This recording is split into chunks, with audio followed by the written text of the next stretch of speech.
Mä tapasin Suomen itärajalla asuvaa Juria, jolla oli mielenkiintoinen tarina liittyen someen. Suomeen lapsena muuttanut Juri ja hänen puolisonsa pyörittivät venäjän kielellä YouTube-kanavaa, jolla oli parhaillaan 500 000 seuraajaa.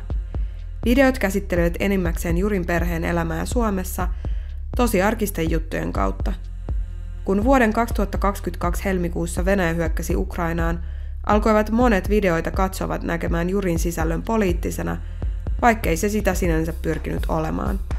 Juria syytettiin muun muassa siitä, että Suomen hallitus olisi palkannut Jurin puhumaan hyviä asioita Suomesta.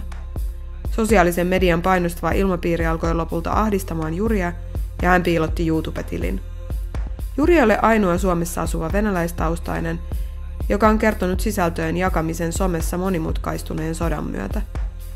Deka-hankkeessa nuorisotutkimusseuran tutkimus on tehnyt huomioita, joiden mukaan